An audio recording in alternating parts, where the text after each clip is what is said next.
Bonjour et merci de nous retrouver. Nous sommes à la session 25 et nous allons voir les éléments portant sur la configuration de base d'un switch. Le travail effectué par un équipement du réseau peut être divisé en trois catégories. Donc, lorsqu'on parle d'équipement, nous voyons le switch et le routeur ou bien d'autres équipements. Donc, il y a trois catégories. Le data plane, c'est le travail effectué par un commutateur, donc le switch, qui consiste à transmettre les frames générés par les appareils qui sont connectés au switch. C'est le travail principal du commutateur. Donc, le travail principal du switch, c'est de transmettre les frames des équipements qui sont connectés aux interfaces. Donc, le travail du switch, nous l'avons déjà illustré, c'est de prendre les frames transmis par le PC5 et les livrer au PC1 ou encore peut-être en dehors du réseau local. Le control plane, c'est la configuration et les composantes qui contrôlent et modifient les choix effectués par le data plane du commutateur. L'ingénieur réseau peut décider quelle interface doit être activée ou désactivée, la vitesse des interfaces ou encore d'autres paramètres. Alors, ce que fait le control plane est que nous pouvons venir dans ce switch et nous pouvons désactiver cette interface. Nous pouvons shut down cette interface de telle sorte que cette interface ne puisse pas transmettre, ne puisse pas fonctionner. Donc, si le PC4 à un moment donné veut transmettre les frames, le PC4 ne pourra pas parce que le switch 1 l'administrateur a désactivé. Donc, ça, c'est le control plane. Donc, les actions de l'administrateur réseau, en fait, les configurations de l'administrateur réseau qui modifient, qui contrôlent le fonctionnement du switch. Et ici, nous avons le management plane. Il traite de la gestion, administration du switch ou routeur plutôt que de contrôler le travail effectué par le switch. Donc ici, le control plane, je remonte, le control plane contrôle le travail effectué par le switch. Donc, il y a beaucoup de types de configurations, de commandes que nous pouvons mettre dans le switch pour contrôler la façon que le switch fonctionne. Par contre, le management plane, c'est juste administrer le switch. Donc, les éléments relatifs à l'administration du switch ou commutateur sont la sécurité de l'accès au switch. Donc, la sécurité, nous pouvons sécuriser l'accès à la ligne de commande, la configuration de l'adresse IP pour l'accès à distance et d'autres aspects pratiques. Alors, la sécurité de la commande, la sécurité de la ligne de commande, donc la sécurité du CLI. Par défaut, un commutateur switch permet à quiconque de se connecter au port de console, donc au console port, d'accéder au user mode, puis accéder au enable mode, donc le privileged mode, et d'accéder aussi au mode de configuration sans aucune sorte de sécurité. Alors ici, c'est très logique, parce que si vous avez accès à un switch physique, ça veut dire que vous avez accès à la ligne, au console port. Donc, par défaut, on se dit que celui qui est en possession d'un switch physique, ça veut dire qu'il est propriétaire du switch, en quelque sorte. Ça veut dire qu'il peut mettre le console cable dans le port du switch et partir dans son PC et accéder à la ligne de commande du dit switch. Toutefois, dans la mesure où la majorité des administrateurs réseau se connectent au switch à distance, il faut sécuriser l'accès au CLI, donc limiter l'accès aux utilisateurs autorisés. Donc, ce que je veux illustrer ici, c'est que c'est quoi? En fait, ce que je veux illustrer, c'est que dans la majorité des cas, les administrateurs réseau, un administrateur réseau peut être en Chine, il peut être en Italie, il peut être, au Mexique, et il accède à un équipement qui est peut-être à l'autre bout du monde.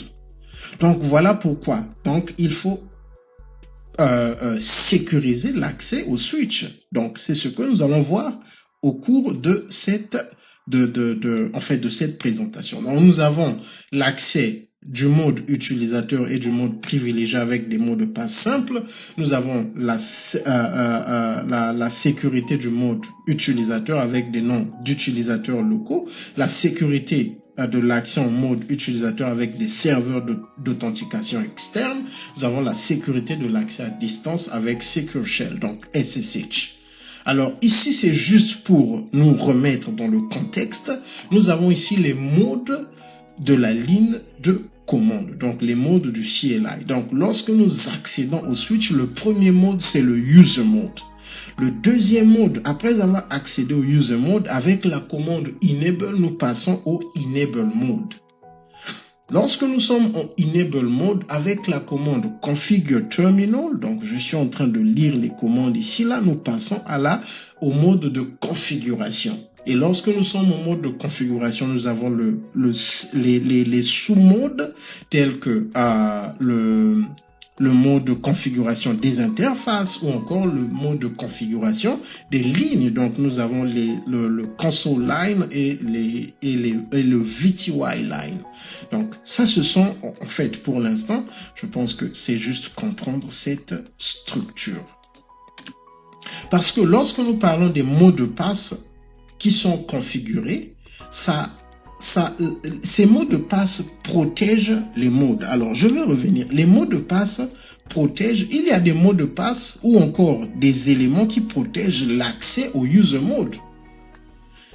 Donc, une fois que vous avez accès au user mode, nous avons un mot de passe qui protège l'accès au enable mode. Donc, voilà pourquoi il faut comprendre les modes de la ligne de commande, parce que ces modes ont un rapport avec les types de mots de passe ou encore en fait, les mécanismes de sécurité du switch en général.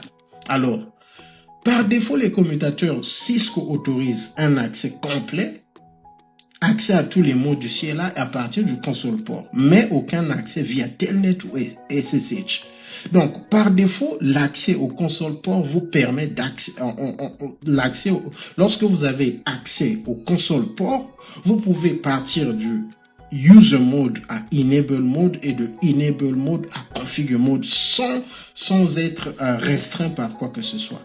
Par contre, vous ne pouvez pas le faire avec Telnet ou SSH. En production, il est nécessaire de sécuriser l'accès via console port et d'activer la sécurité de SSH.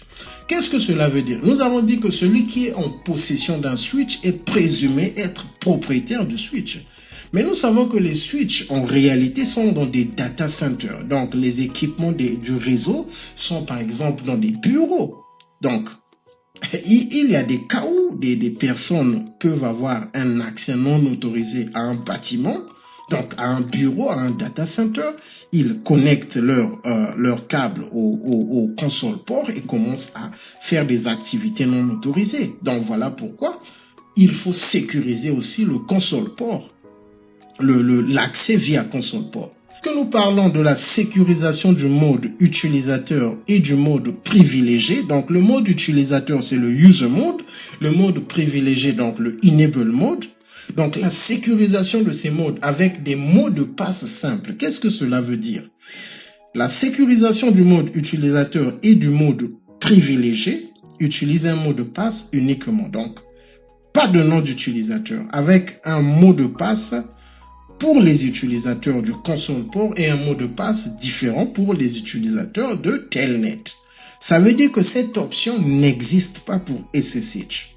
Les utilisateurs Telnet doivent fournir le mot de passe Telnet, également appelé le mot de passe. Donc je voulais dire ici le Telnet password.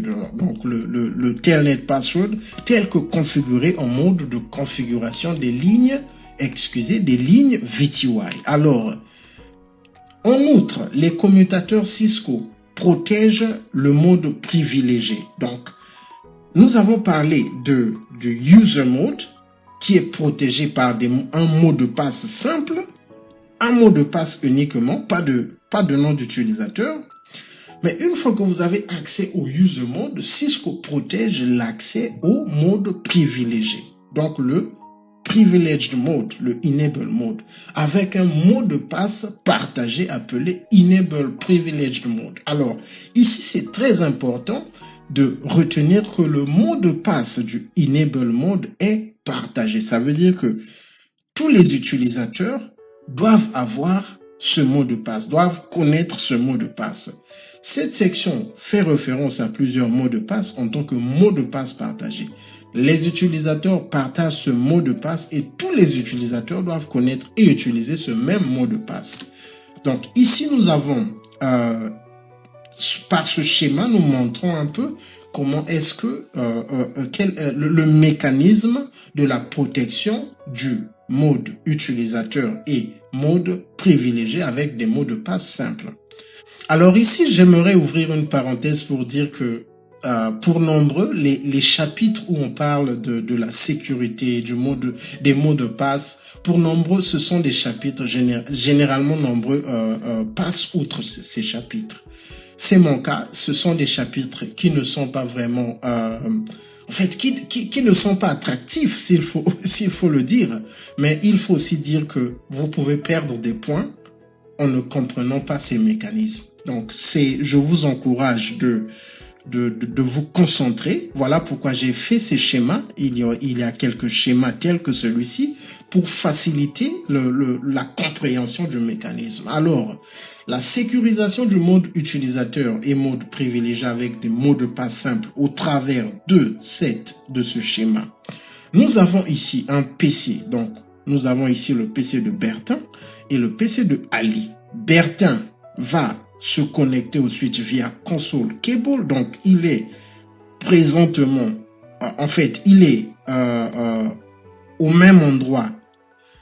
En fait, il est physiquement présent devant le switch. Donc, il a le laptop et il est devant le switch. Donc, il a le console cable qu'il a connecté au console port du switch. Pour sécuriser l'accès via console, donc ce que nous devons faire, c'est de partir dans le switch et appliquer cette configuration.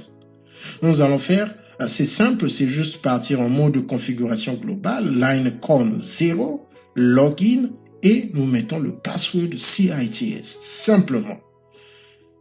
Là, c'est Bertin. Ali va se connecter via Telnet, ça veut dire que Ali se trouve, par exemple, au Mexique, et le switch est en France. Donc, le switch est en France. Donc, c'est le réseau TCP/IP qui va permettre à Ali de se connecter au switch. Alors, qu'est-ce que, pour protéger les lignes, le telnet line, le telnet, ce que nous devons faire, c'est de partir en line VTY 015, login password training. Donc, c'est seulement cette configuration. Alors, ce qui va se passer, c'est qu'une fois que nous avons cette configuration dans les switches, pour accéder au switch, le switch va demander à Bertin de saisir ce mot de passe. Et le switch va demander à Ali de saisir le mot de passe. Une fois qu'ils vont saisir ce mot de passe, ils pourront accéder au user mode. Et donc, une fois qu'ils sont au user mode, ils doivent saisir le enable. Et une fois que le enable password ou enable secret a été validé par le switch, l'utilisateur aura accès au enable mode. Alors, ici, nous avons un résumé de la configuration. Donc, illustrer les concepts que nous avons sur cette topologie, en fait, sur ce schéma, nous allons le faire au travers de la command line. Donc, nous avons cette topologie où nous avons Ali qui est au siège social. Donc, ça, c'est un réseau local du siège social. Et donc, il va se connecter via console au switch. Et nous avons aussi Bertin qui est au bureau local de Dakar qui va aussi se connecter au même switch mais via le réseau TCP/IP. Alors sans plus tarder et juste l'objectif est que d'avancer dans la compréhension des concepts. Donc nous allons configurer ces équipements rapidement, faire le câblage également. Donc pour rappeler les concepts relatifs au câble, donc entre routeurs c'est le crossover. Donc, nous allons mettre le G00 ici.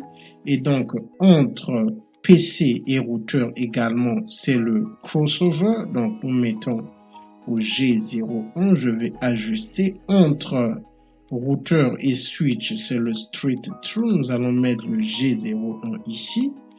Et entre switch, c'est le crossover. Donc, nous allons également mettre un crossover ici, là. Alors, je vais essayer d'ajuster pour que ça soit un peu plus en ordre. Ok, donc maintenant que nous avons les câbles, ici nous avons la passerelle par défaut de ce routeur, ici nous avons la passerelle par défaut de ce routeur, ici nous avons le réseau longue distance. Donc tel que nous l'avons vu, le réseau longue distance cache beaucoup de réalité, beaucoup d'équipements, mais ça ne nous concerne pas au niveau du CCNA. Alors ici, vu que Bertin, Ali va se connecter à ce PC via console, j'avais déjà ouvert, je vais fermer, donc je vais faire ceci, j'ouvre le PC et je viens ici. Si nous venons à terminal, nous faisons ceci, il n'y a pas rien, rien ne s'affiche sur le terminal. Alors je vais mettre ceci ici et ce que je vais faire, c'est que je vais maintenant prendre un câble. Donc je viens ici, je prends le console, je le mets au RS. Et je mets aussi ici au console. Donc, lorsque je vais mettre cela, je reviens ici, je ferme. Lorsque je vais réouvrir, nous avons maintenant accès à la command line du switch. Ce que je vais faire juste aussi pour illustrer, je vais aussi ouvrir le command line directement du switch le command line du switch au travers de Packet Tracer. Alors, ce que nous allons faire, nous allons rapidement configurer ce réseau. Je vais venir au routeur 1, au niveau du routeur 1. Donc, ce que nous faisons au fur et à mesure, c'est de rafraîchir les concepts. Je fais non, je ne veux pas rentrer en mode setup. Je suis en user mode, donc je fais enable mode pour passer en mode privilégié ou encore privilege mode. Je fais configure terminal pour passer en mode de configuration. Je vais faire interface G01 pour activer l'interface qui fait face au réseau local. Et donc, tel que vous le voyez, je vais me donner l'adresse IP 192.168.1.100. Le masque, c'est le 0. Et ce que je vais faire, c'est que je vais aussi activer l'interface qui fait face au routeur qui est de l'autre côté. Non shutdown. Et l'adresse IP sera le 192.168.2.1. Nous faisons le no shutdown. Je vais déjà mettre une route statique. Donc la route statique que nous mettons, elle va pointer vers ce réseau. Donc nous allons mettre IP route 192.168.3.0 qui est le réseau. Le masque, c'est le 255.0. 255.255.255.0 et le next hop sera l'adresse IP de ce côté. Donc lui il a le 192.168.2, ok, l'adresse IP de ce côté c'est le 2.1 et l'adresse IP de l'autre côté sera le 2.2. Donc juste pour que ça soit aussi clair, je vais ajouter ces adresses ici, excusez. Je vais faire ceci, 192.168.2.1 et ici ce sera le 192.168.2.2. Alors je reviens ici, donc le routeur est déjà configuré. Je vais prendre ce routeur, je vais dire non, je ne veux pas passer en setup mode, je vais élargir, je vais faire enable, je vais faire configure terminal. Interface G00, no shutdown, je vais mettre l'adresse IP, c'est le 192.168.2.2. Le masque, c'est ceci. Je vais aussi activer l'interface qui fait face au LAN, c'est le G01, je pense. No shutdown, l'adresse IP sera le 192.168.3.100 et ça c'est le masque. Donc je vais aussi mettre une route statique IP route qui va pointer donc de ce côté. La route statique va pointer vers ce réseau local, donc le 192.168.3.100. .168.0, le masque c'est le 0 et le next hop c'est cette adresse IP. Donc 192.168.2.1. Alors, nous l'avons fait, je vais essayer de ping le 192.168.2.1.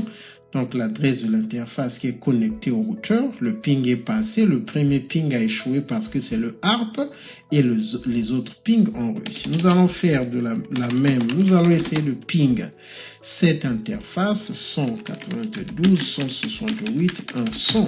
Le ping aussi est successful. Donc, nous voyons que ce routeur peut ping cette interface. Il peut aussi ping cette interface. Je vais faire exit. Je vais faire show IP route. Donc là, nous avons vu les routes que nous avons configurées. Ce sont des routes statiques. Alors, il y a aussi des connected. Donc, les routes qui sont connectées. Ok. Donc, ce que je vais faire maintenant, c'est de venir au niveau de ce parce que dans tout ce qui concerne dans la majorité des fonctionnalités des protocoles, la première chose c'est de faire qu'il y a la connectivité IP. Donc, il faut que la connectivité et la façon de trouver la connectivité IP, c'est d'être en mesure de ping. Alors, nous allons venir à ce niveau. Nous allons venir au niveau du PC de Bertin.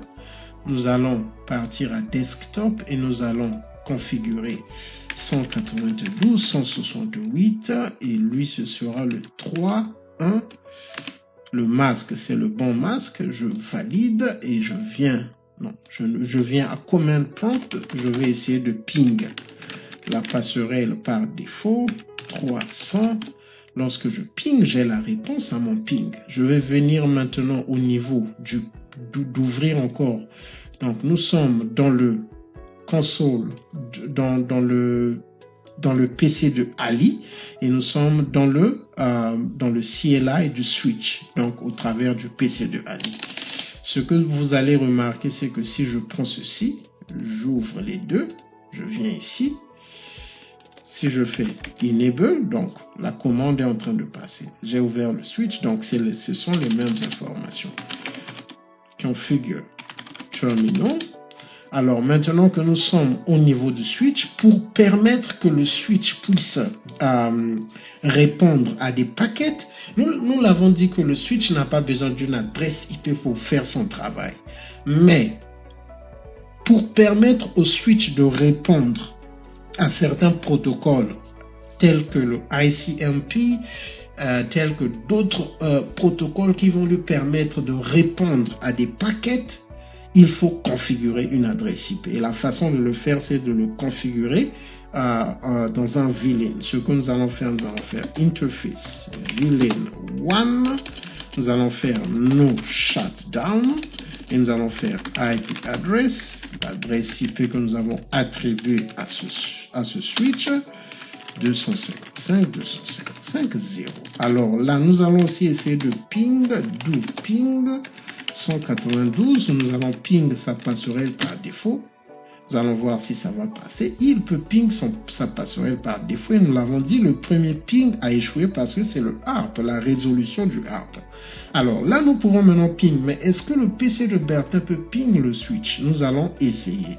Nous allons revenir au PC de Bertin. Nous allons faire ping 192.168.1.10. Le PC de Bertin ne peut pas ping. Mais est-ce que le PC de Bertin peut ping cette interface? Je vais annuler ce ping.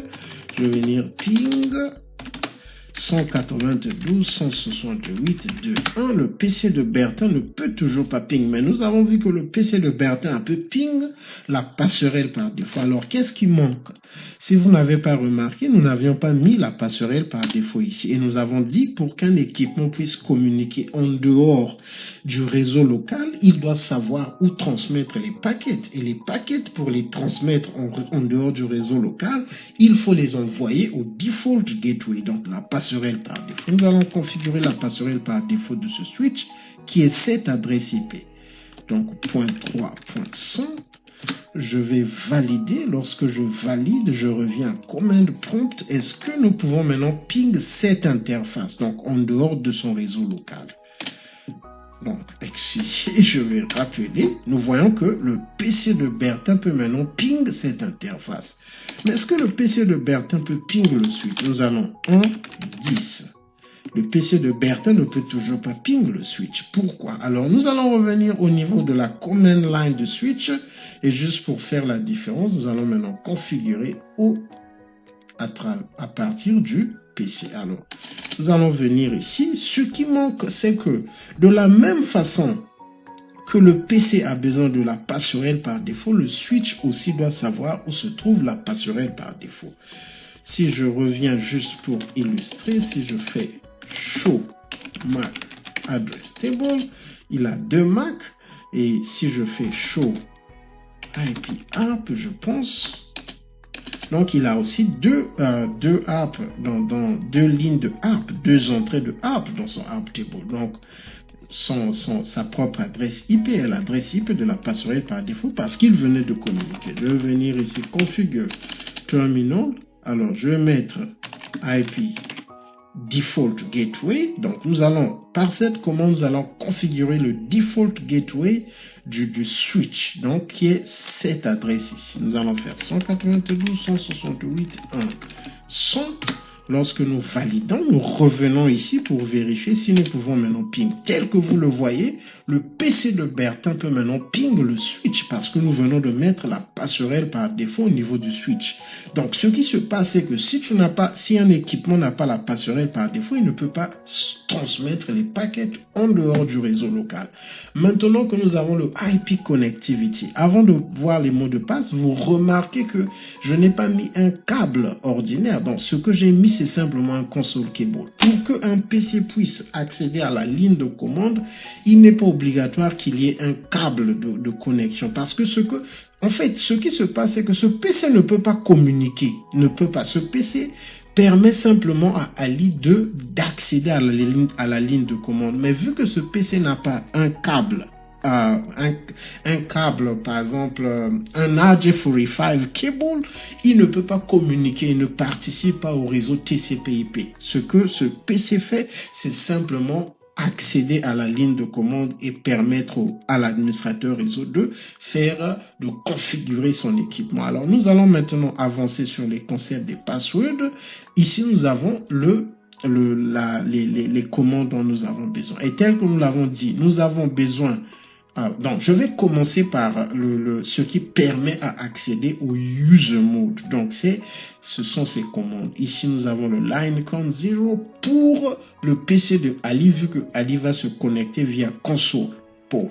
Et ici, nous avons le line VTY pour le PC de Bertin qui va se connecter à distance.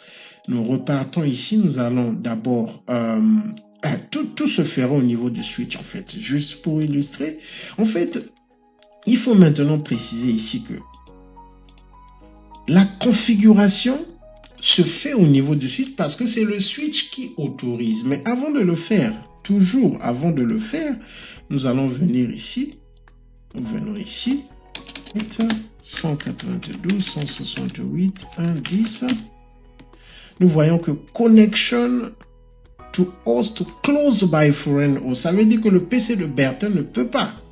Alors pourquoi? Lorsque nous venons ici, nous savons que Ali a déjà accédé aux consoles. Et lorsque nous avons accédé, nous n'avons pas eu besoin de mettre un mot de passe. Alors ce que nous allons faire, nous allons maintenant protéger l'accès via console et l'accès via telnet. Donc ce que nous allons faire line console 0. Ça concerne le PC d'Ali. Nous allons mettre login. OK. Donc, si nous revenons à la configuration, nous avons simplement le login et le mot de passe. Alors, je repars. Donc, login. OK, donc on nous dit, c'est aussi une occasion d'apprendre, on nous dit login disabled on line 0 until password is set. Donc, nous avons besoin d'un mot de passe. Ce que nous allons faire, donc, password, ok, le password, je vais mettre les deux. Ah bon, ok, le PC de Ali, je vais mettre Ali, pour faire simple. Password Ali. Et lorsque nous allons rappeler login, La commande est maintenant acceptée.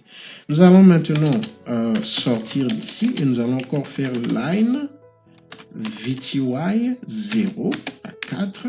En fait, vous voyez donc, les lignes, ce sont, lorsque vous ouvrez plusieurs lignes, c'est le nombre d'utilisateurs qui peuvent accéder au même moment. Donc, ce sont des lignes virtuelles. Si nous ouvrons 0 à 4, ça veut dire que nous ouvrons, je pense, 5 lignes. Si nous ouvrons de 0 à 15, ça veut dire que nous ouvrons 15 lignes. OK. Donc maintenant, c'est la même chose que nous allons faire ici. Je vais rappeler la commande login, vous voyez.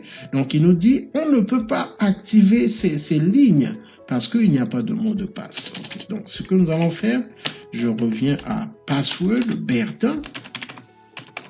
Je fais Bertin, lorsque je fais login, ça a maintenant accepté. OK, nous avons maintenant protégé le user mode parce que ces mots de passe ont protégé l'accès au mode utilisateur.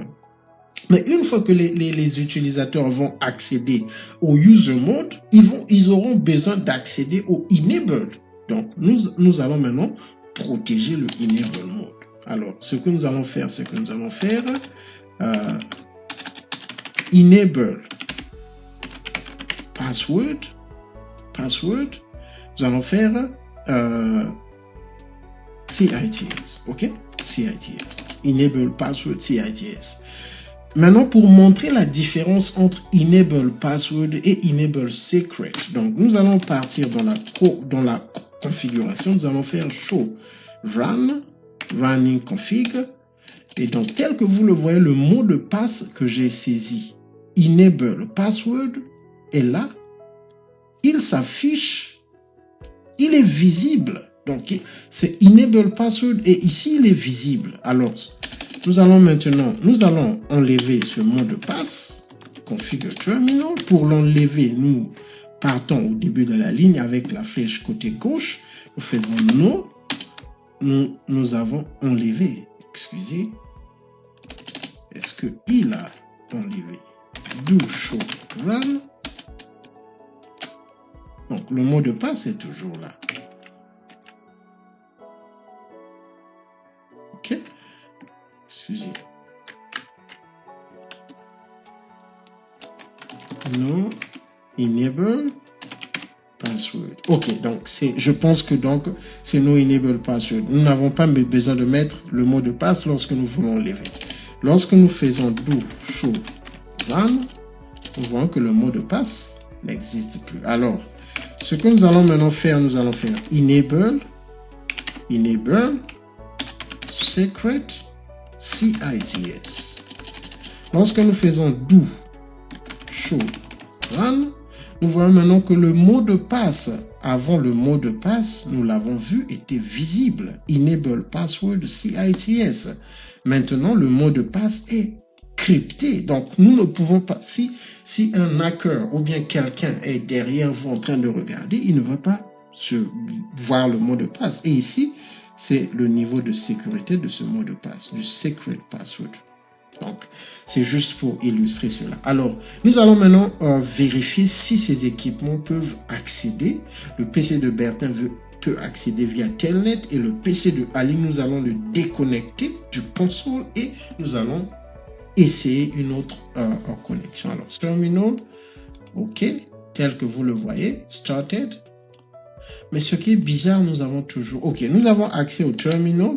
OK, voilà. Donc, nous avons accès au terminal, mais l'accès au mode utilisateur est protégé.